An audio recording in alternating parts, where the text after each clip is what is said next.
Selamat pagi anak-anak, hari ini kita sudah masuk pada pembelajaran yang keempat, subtema 3, di mana kita diajak untuk belajar tentang pertumbuhan hewan.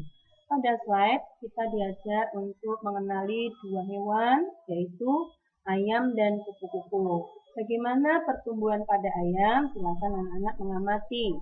Ayam berasal dari sebutir telur yang setelah dirami 21 hari, dia akan menetas, keluar dari cangkang menjadi anak ayam yang pada akhirnya berubah menjadi ayam dewasa dalam pertumbuhannya.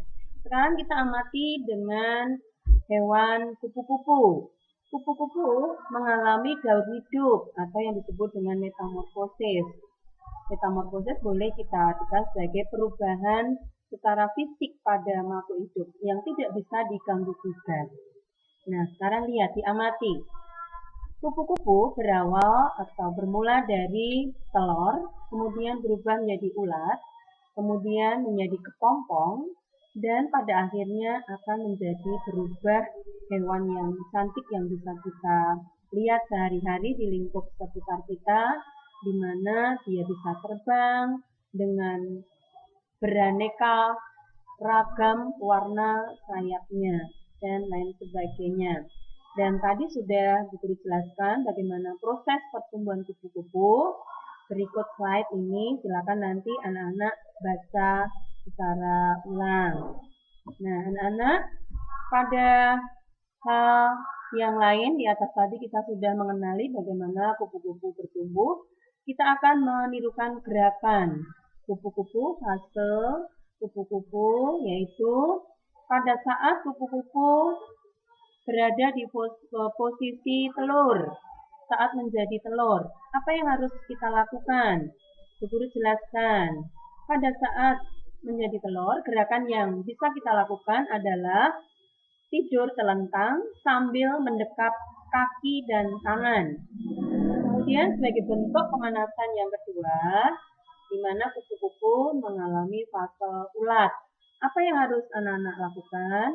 Yaitu posisi badan merangkak. Kemudian fase yang ketiga, gerakan yang ketiga adalah pada saat kupu-kupu mengalami fase kepompong, di mana gerakan yang harus anak-anak lakukan adalah posisi berdiri, tangan dikepal dan disimpan di atas kepala, lalu salah satu kaki diangkat menyerupai gerak menggantung di pohon.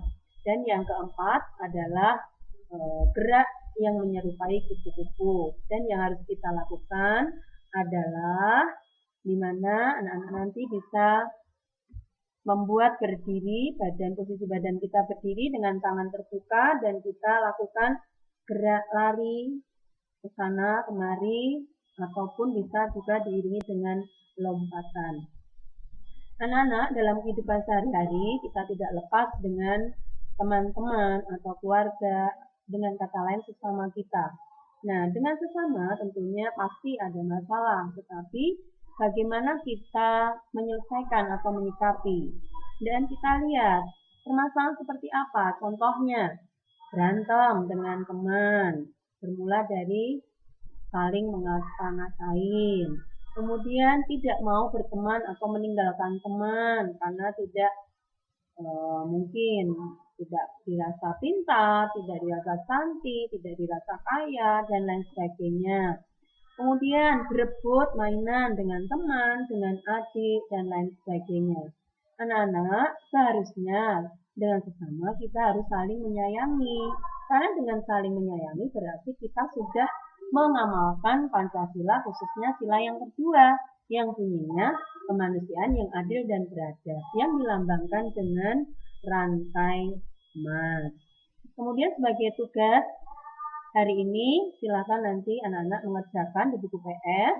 Kemudian kalau sudah selesai difoto dan kirimkan ke WA Bu Guru. Dan di situ ada penugasan dua muatan, yang satunya PKN mengamati gambar dan apa saranmu terhadap gambar tersebut. Pada akhirnya pembelajaran hari ini Bu Guru cukupkan sekian. Selamat belajar, semoga sukses. Tuhan memberkati kita semua. Amin.